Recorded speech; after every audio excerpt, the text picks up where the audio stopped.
O sugar daddy da minha esposa era um pastor casado. Eu a deixei sem nada e destruí o ministério dele. Eu, um homem de 30 anos, sou casado com minha esposa, de 32 anos, há 4 anos. Nos conhecemos em uma festa de amigos. Ela foi junto com uma amiga, que era amiga em comum do anfitrião, e eu fui como amigo do anfitrião também. Quando digo festa, não era nada extravagante, mas uma reunião tranquila em casa, com comida, diversão e churrasco do lado de fora, nada de outro mundo. Tive alguns relacionamentos ruins e sempre tento ficar atento a sinais de alerta. Sei que não posso ver tudo, mas sempre procuro perceber os sinais mais óbvios. Já fui machucado por mulheres muitas vezes. Conversamos na festa, trocamos contatos e logo começamos a namorar. Namoramos por quase 2 anos antes de eu pedir em casamento, e nos casamos 6 meses depois.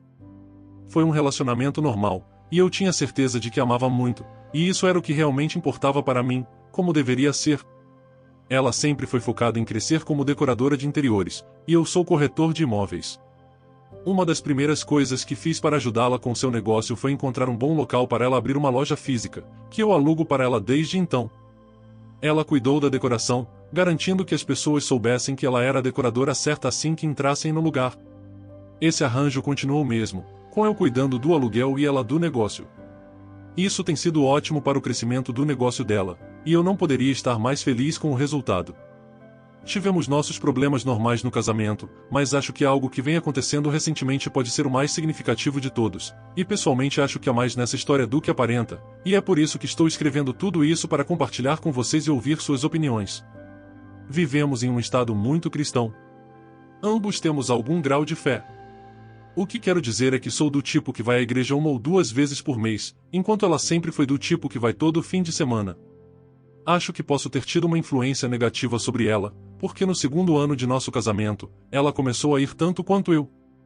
Recentemente, as coisas mudaram com ela, e ela começou a ir à igreja muito mais do que o normal. Na verdade, vai mais do que antes. Ela vai à igreja ou ver o pastor umas 8 vezes por mês, se não mais. No início, fazia sentido porque ela estava lidando com a perda de uma tia com quem era muito próxima, mas isso continuou por vários meses. O motivo de isso não ter levantado nenhuma bandeira vermelha foi porque sei como é perder alguém que você ama muito, e sei que não há prazo para o luto. Parecia que sua fé era seu apoio, e o pastor estava ajudando-a nisso. No entanto, por mais que eu reconhecesse que não há prazo para o luto, parecia que tudo estava se prolongando demais. Quase não havia sinal de que as coisas estavam se acalmando para um ponto mais gerenciável. Na verdade, houve certos momentos em que começou a aumentar, e ao mesmo tempo, ela parou de falar comigo sobre suas emoções em relação à perda de sua tia. Seu humor parecia estar normalizando, então comecei a me perguntar se havia algo acontecendo. Não tinha certeza se ela estava indo à igreja. Inicialmente, percebi que ela podia estar me dizendo isso, mas indo para outro lugar, e foi naquele momento que achei que estava realmente começando a pensar demais. Finalmente, decidi que precisava falar com ela quando, por acaso, a vi usando o aplicativo do banco no smartphone e tive um vislumbre do saldo da conta dela. Era muito mais alto do que eu esperava que fosse, e não, realmente não podia ser explicado pelo fato de os negócios estarem indo bem, porque era simplesmente muito acima do que normalmente seria, mesmo com uma boa fase nos negócios. Realmente não sabia o que pensar sobre isso, especialmente porque ela não havia me falado sobre nenhum grande contrato que tivesse conseguido. Mas, sim, mencionei isso para ela e comecei dizendo que vi o saldo da conta bancária e estava me perguntando o que estava acontecendo. Ela apenas pareceu surpresa por um segundo, então acreditei nela quando disse que era uma herança de sua tia. Elas eram extremamente próximas, e a tia era bastante abastada, então fazia sentido. Ela disse que não havia mencionado isso porque doía muito falar sobre ganho material com a perda de um ente querido. Segundo ela, não estava planejando manter isso em segredo, apenas não tinha encontrado o momento certo para falar sobre isso. Ela afirmou que não havia gastado um centavo também, pelos mesmos motivos dolorosos. Aceitei o que ela disse porque honestamente fazia sentido para mim. Decidi usar essa oportunidade para perguntar outra coisa, e foi aí que perguntei sobre ela estar indo tanto à igreja. Queria dar uma dica de que estava começando a suspeitar que ela podia estar mentindo para mim, mas realmente não estava pronto para transformar isso em uma grande briga, especialmente depois que o assunto mudou para a tia. Então, perguntei algo como: você ainda sente que precisa ir tanto à igreja? Você tem ido umas 3 vezes por semana ultimamente. Ela disse que sabia que era muito e que ia tentar ir menos agora que sentia que tinha se curado emocionalmente até certo ponto, mas disse que o pastor era uma verdadeira âncora de esperança para ela e que ele a estava ajudando significativamente com sua dor. Em seguida, passou uns 3 ou 4 minutos elogiando o homem de Deus e como ele era um excelente bálsamo para a dor que ela estava passando. Disse que ele ajudou a se reconectar com sua fé, e isso pelo menos me deixou feliz porque sei que o luto pode fazer algumas pessoas se afastarem de Deus. Aqui está o problema, em tudo que ela disse era totalmente razoável, mas há algo nisso que não me deixa tranquilo. Ela dizer que recebeu uma herança da tia e não me contar absolutamente nada sobre isso me deixa desconfortável. Ir ver o pastor com tanta frequência também me deixa desconfortável, e estou convencido de que ela está mentindo sobre essa parte. Sinto que pode haver mais do que isso, em alguns desses momentos em que ela sai, não está indo para a igreja. Mas é impossível para mim dizer, a menos que decida segui-la várias vezes até que ela escorregue. Talvez seja isso que eu acabe fazendo. Odeio que esteja considerando isso, prefiro não fazer isso de jeito nenhum, então adoraria ouvir suas opiniões sobre o que pode estar acontecendo. Estou sendo paranoico e inseguro, ou devo simplesmente confiar mais na minha esposa? Estou aberto a ouvir todos os ângulos. Atualização 1. Olá a todos, sou eu de novo. Contei uma história sobre como suspeitava que minha esposa, que sempre vai à igreja, estava usando o tempo com o pastor como uma desculpa para fazer outra coisa, o que realmente parecia ser traição, já que nada mais fazia sentido. Tenho a sorte de ter uma grande atualização a esse respeito, embora não tenha certeza se chamaria isso de boas notícias. Com minha esposa indo ver o pastor cerca de 3 vezes por semana, finalmente decidi segui-la por cerca de 2 semanas seguidas para ver o que estava acontecendo. Acredite, foi difícil, mas como sempre sabia para onde ela supostamente estava indo, as poucas vezes em que a perdi de vista facilitaram encontrar o rastro dela. Para minha surpresa, descobri que ela estava realmente indo à igreja todas as vezes, mas fiz questão de continuar seguindo-a por pelo menos essas 2 semanas. Descobri que algo estava errado, no entanto, no último dia em que deveria estar seguindo-a. Eu a perdi de vista quando parei no semáforo, mas fui direto para a igreja quando o sinal ficou verde. Encontrei o carro dela estacionado lá e, por alguma razão, naquele dia, decidi esperar até ela sair. Tinha certeza de que estava estacionado em um lugar onde ela não conseguiria me ver. Cerca de 3 horas depois, um grande SUV apareceu. Sabia que era o carro do nosso pastor e então assisti enquanto ela saía do carro antes de entrar no dela e ir embora. Aquilo disparou alarmes na minha cabeça, porque deixou muito claro para mim que ela não estava na igreja o tempo todo e deve ter saído com ele antes de eu chegar ao estacionamento. Foi aí que percebi que algo estava errado. De acordo com ela, ela podia esperar na igreja por um tempo e depois ir ao escritório dele para conversar, mas nunca saíam da igreja por nenhum motivo. Acabei voltando para casa depois dela e disse que simplesmente fui dar uma volta para clarear a mente. Ela não pareceu desconfiada de nada, então decidi ver se ela admitia que algo incomum tinha acontecido naquele dia. Perguntei se a reunião com o pastor tinha sido boa naquele dia, e ela disse que sim. Não mencionou nada de diferente acontecendo. Depois disso, perguntei se algo digno de nota tinha acontecido durante o dia, mas, novamente, não mencionou nada sobre ter saído com o pastor. Foi então que decidi verificar o smartphone dela assim que pudesse. Havia algo sobre a sensação de que algo estava acontecendo entre ela e o pastor, mas, honestamente, não consegui evitar essa sensação e simplesmente precisava fazer isso para livrar tanto a mim quanto a ela da suspeita. Felizmente, consegui uma boa oportunidade de pegar o telefone dela 2 dias depois. Ela foi tirar uma soneca e deixou o telefone na sala de estar, então fui direto nele. Tinha uma senha, mas sempre soube qual era, então a primeira coisa que fiz foi desbloquear o telefone e ir para o aplicativo de mensagens dela. Notei que ela estava muito ativa no Messenger do Facebook nas últimas semanas, então foi para lá que eu fui. E, para minha surpresa, vi a conta do nosso pastor no topo. Havia uma mensagem dele que ela ainda não tinha aberto, mas, por algum motivo, isso não me impediu. Abri a conversa e rolei por tudo. Tinha tudo o que eu estava procurando, e quero dizer isso mesmo. Começou com ele flertando com ela, aparentemente depois que ela foi vê-lo um daqueles dias. Ele fez alguns elogios sutis a ela, e ela correspondeu, então ele continuou. Acho que você não sabe o que é ler sua esposa aceitando alegremente as investidas de outro homem. Doeu muito, isso com certeza. Depois disso, levou cerca de uma semana antes de haver menção a algo que aconteceu naquela tarde. Ele disse que não achava que o que aconteceu deveria se repetir, mas minha esposa disse que não se importava se acontecesse. Nada foi mencionado explicitamente naquele ponto, mas acho que ficou muito claro que estavam se referindo a sexo. Continuando, havia mais algumas referências indiretas ao fato de que eles dormiram juntos, mas pareciam evitar mencionar as atividades deles nas mensagens. Bem, até o ponto em que minha esposa enviou uma foto dela mesma de topless, e ele reagiu com desejo. Naquele ponto, tive presença de espírito para documentar tudo o que vi na conversa, especialmente todos os aspectos que apontavam para a infidelidade. Também ficou claro que ele estava enviando dinheiro para ela, e é de onde veio o dinheiro que vi na conta dela.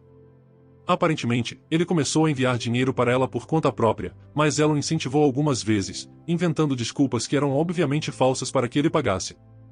Basicamente, nosso pastor é o sugar daddy da minha esposa, e ela parece estar gostando disso.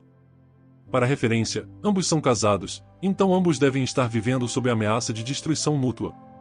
Agora que descobri tudo isso, ainda não agi, mas está claro que haverá um divórcio, porque não há outra maneira de isso acabar. Mas também vou garantir que eu me divorcie dela e exponha o pastor para a congregação, para a esposa dele e para o público em geral, e encontrar todas as maneiras possíveis de machucar essas duas pessoas.